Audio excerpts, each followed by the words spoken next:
बिस्मिल्लाहिर्रहमानिर्रहीम। अस्सलाम वालेकुम दोस्तों, कैसे हो आप सब। उम्मीद करता हूँ आप सब ठीक होंगे। Welcome to channel literature coverage. आओ लिटरेचर पढ़ें। दोस्तों, आज की इस वीडियो में हम लोग ब्रेफ्ट पोइम पढ़ेंगे जो कि एक अमेरिकन पोइट रॉबर्ट फ्रॉस्ट ने लिखी थी।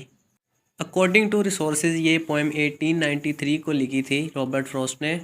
ब्रेफ्ट का अगर लफ्ज़ी मतलब देखा जाए तो इसका मतलब बनता है महरूम किया हुआ, किसी नुकसान पर गमज़दा होना, या फिर किसी ऐसी चीज़ से महरूमी जिसकी इंसान को ज़रूरत होती है और जब वो चीज़ उसके पास ना हो तो फिर उसे दुख हो।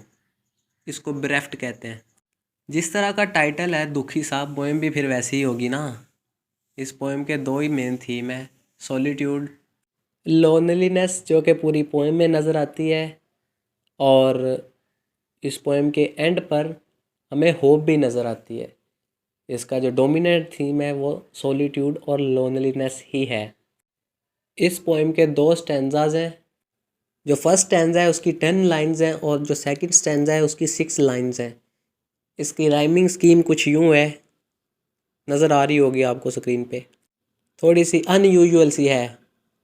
इससे साबित होता है कि ये एक लिरिक पोएम है, क्योंकि इसकी राइमिंग स्कीम जो है वो बिल्कुल एक फॉर्म में नहीं है, अनयूजुअल सी है। पोइट के बारे में थोड़ी इन्फॉर्मेशन ले लेते हैं अब। ब्रेफ्ट पोएम का जो पोइट है उसका नाम रॉबर्ट ली फ्रॉस्ट है, जो कि एक अमेरिकन पोइट थे। शुरुआत में उनके जो वर्क्स हैं वो इंग्लैंड में पब्लिश हुए थे और बाद में यूनाइटेड स्टेट्स में। अपनी पोएम्स में वो रूरल लाइफ की रियलिस्टिक डिपिक्शन करते हैं और उनकी पोएम की जो सेटिंग्स हैं वो rural life in New England in the early 20th century है। और इन चीज़ों को मद्देनज़र रखते हुए वो सोशल एंड फिलोसफिकल थीम्स पर बात करते हैं। इनके बारे में ये बात जहन में रखिएगा कि जो रॉबर्ट फ्रॉस्ट है उनको 4 बार पुलित्ज़र प्राइज़ दिया गया पोइट्री के लिए। जुलाई 22 1961 में इनको पोइट लॉरिएट का खिताब दिया गया। Poet laureate of Vermont. Vermont एक स्टेट का नेम है यूनाइटेड स्टेट्स में। अब इस पोएम ब्रेफ्ट में जो पोइट है उन्होंने नेचर को बहुत ज़्यादा हॉस्टाइल कहा है, यानी कि जो नेचर है वो इंसान के, ह्यूमन बीइंग्स के अगेंस्ट है। और इंसान जो है वो अपने घर में नहीं बल्कि इस दुनिया में बेतन तन्हा है। और पोएम का स्पीकर भी तन्हा है इस दुनिया में, वो खुद को तन्हा समझता है। मियाँ मोहम्मद बख्श का एक शेर याद आ गया। वो कहते हैं कि टुर गए यार मुहब्बतां वाले ते लै गए नाल ही हासे, दिल नहीं लगदा यार मुहम्मद ते जाइए केड़े पासे।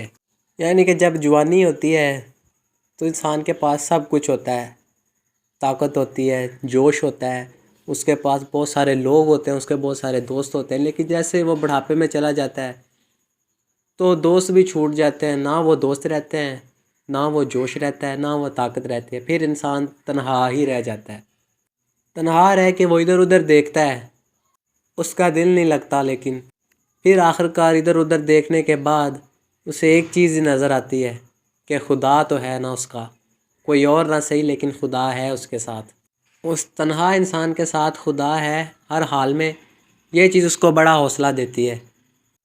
और इस पोएम में भी बिल्कुल यही लाइन एंड में दी गई है। इस पूरी पोएम की जो लास्ट वाली लाइन है ना, उसमें बताया गया है कि कोई ना सही मेरे साथ लेकिन मेरे साथ खुदा है। और ये होप का सिंबल भी है।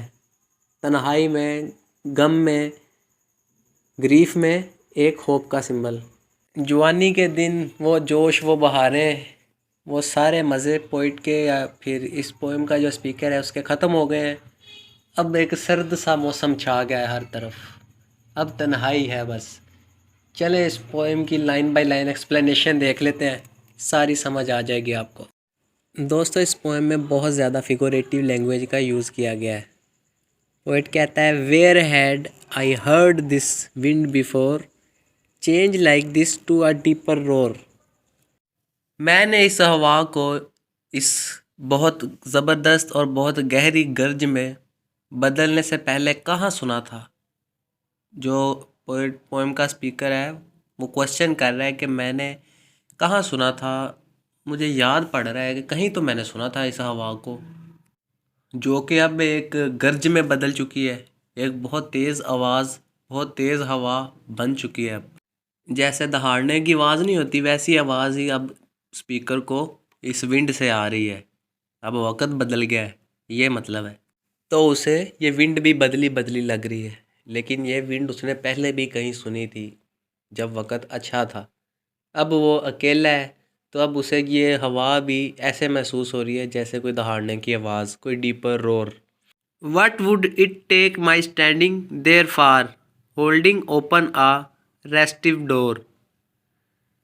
What would it take my standing there for का मतलब है कि जो हवा है ना, ऐसे लग रहा है कि वो पोइट को देख रही है। पोइट फिर से क्वेश्चन कर रहा है, क्या ये हवा मुझे देख रही है? होल्डिंग ओपन आ रेस्टिव डोर के एक बेचैन बहुत ज़्यादा हिलते हुए दरवाजे को पकड़ के जो मैं खड़ा हूँ, क्या ये हवा मुझे देख तो नहीं रही होगी? Looking down hill to uh frothy शोर। फ्रोथी शोर का मतलब है कि कोई ऐसा साहिल जहाँ पे जाग बन रही है, और ये हवा जो है वो इस हिल की बॉटम पे भी जा रही है और एक पानी में एक चक्कर सा बना रही है, एक गर्दाब सा बना रही है। और जो स्पीकर है इस पोएम का, वो डोर को पकड़े हुए है ज़ोर से कि कहीं ये हवा जो है उस डोर को बंद ना कर दे। पोएट अकेला है, इस वजह से वो इतना कुछ नोटिस कर रहा है कि उसके इर्द गिर्द क्या हो रहा है। एक उसने डोर को पकड़ा हुआ है, दूसरा वो हवा को नोटिस कर रहा है, और फिर ये भी देख रहा है कि जो हवा है वो नीचे साहिल तक भी जा रही है। फिर पोएट कहता है, summer was past and the day was past. इस लाइन में जो पोएट है वो मौसमों के बदलने का जिक्र कर रहा है। वो कह रहा है कि मौसम भी बदल गया है, और डीप एनालिसिस में देखें तो इसका मतलब है कि वक़्त भी बदल गया है। जो समर था वो हैप्पीनेस की, जॉय की सिंबल है, जो कि पोएट का पास्ट था। पास्ट में वो बहुत ज़्यादा खुश था, बहुत ज़्यादा मज़े में था।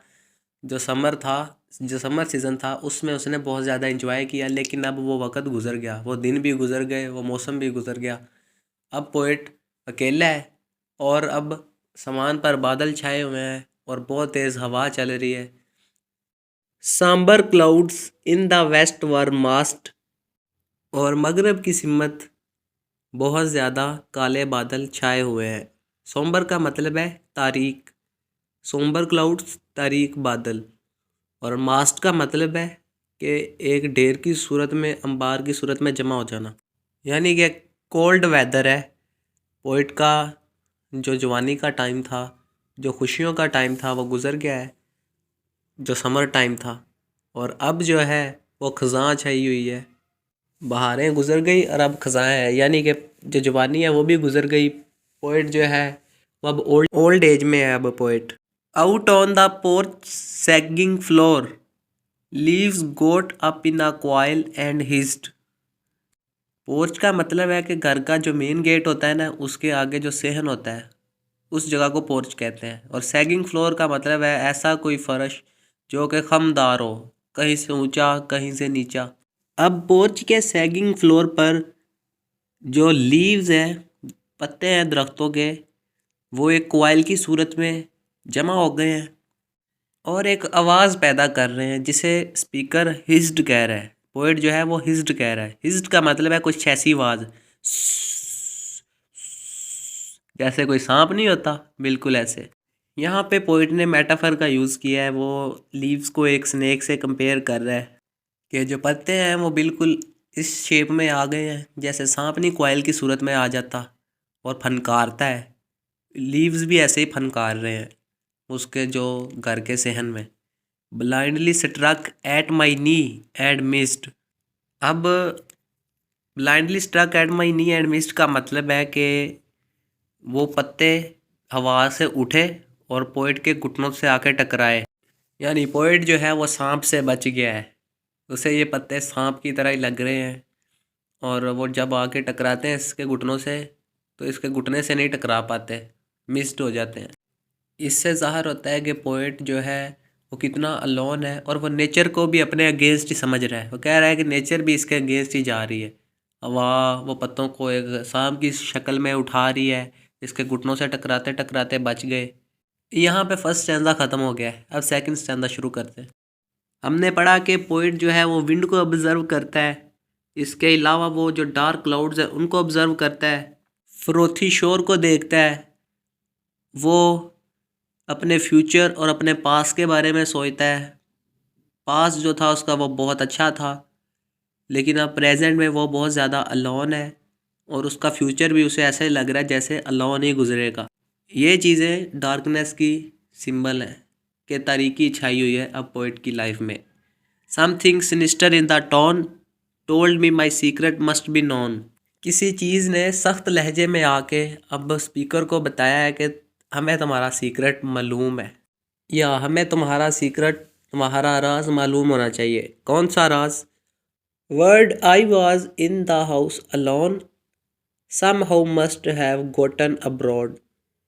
अब नेचर को, ये सारे ऑब्जेक्ट्स जो नेचुरल ऑब्जेक्ट्स हैं और बाहर की सारी दुनिया को ये पता चल गया है कि जो स्पीकर है ना हमारा, वो अकेला है, घर में अकेला है। फिर वो कहता है कि मैं सिर्फ घर में ही अकेला नहीं, word I was in my life alone, कि मैं अपनी ज़िंदगी में भी तन्हा ही हूँ, इस घर में ही नहीं बल्कि अपनी ज़िंदगी में भी अकेला ही हूँ मैं। गोटन अब्रोड का मतलब है कि बाहर वाली जो दुनिया है ना, उसे भी ये बात पता चल गई है कि पोइट अकेला है घर में, लेकिन पोइट कहता है मैं अपनी ज़िंदगी में भी अकेला ही हूँ। सो पता चलता है कि वो कितना ज़्यादा दुखी है। लेकिन आखिर वाली एक लाइन में हमें होप भी दिखाई देती है, word I had no one left but God. बात यह है कि अब मेरे पास कुछ भी नहीं बचा। पोइट कह रहा है कि उसके पास अब कुछ भी नहीं है, लेकिन उसके पास खुदा है। कोई हो या ना हो, यानी एक बिल्कुल तन्हा इंसान दरवाजे से देख रहा है, नेचर को ऑब्जर्व कर रहा है। इतना लोन है कि वो कहता है कि मैं दुनिया में भी अकेला हूँ, मेरे पास कुछ भी नहीं बचा, लेकिन खुदा साथ है पोइट के। वैसे ऐसे ही है ना दोस्तों, कि जब बंदा जवान होता है तो दुनिया की रंगीनियों में इतना मस्त हो जाता है कि उसे खुदा याद ही नहीं रहता। लेकिन जब उसे सारे छोड़ जाते हैं और वो बुढ़ापे में चला जाता है, तब फिर खुदा याद आता है। दोस्तों इस पोएम में पर्सोनिफिकेशन का भी यूज़ किया गया, ये मैंने आपको बताना था पहले स्टैंजा में, कि ये जो विंड है ना, ये कैसे इंसान को देख सकती है, ये तो कोई ह्यूमन ऑब्जेक्ट नहीं ना है। यहाँ पर्सोनिफिकेशन इस तरह से यूज़ की गई है कि जो ह्यूमन क्वालिटीज़ है ना, वो पोइट विंड को दे रहा है कि विंड उसे देख रही है, लेकिन देखते तो इंसान है ना। इसके अलावा इस पोएम में मेटाफर, एलिट्रेशन, इंजेममेंट, इन लिटरेरी डिवाइसेस का यूज़ किया गया है। दोस्तों ये थोड़ा सा ऑटोबायोग्राफिकल भी है इस पोएम का, जो कंटेंट है ना सारा कुछ इस तरह से कि जो रॉबर्ट फ्रॉस्ट है ना, एक बार एक फार्म हाउस में अकेले थे सैलम हैम्पशायर में, तो तब उनके साथ ये ज़रा सा एक्सपीरियंस हुआ था, लोनलीनेस और फियर उनको फील हुआ बहुत, और उसके बाद उन्होंने काफ़ी सालों बाद ये पोएम लिख दी। उम्मीद करता हूँ आपको समझ आई होगी।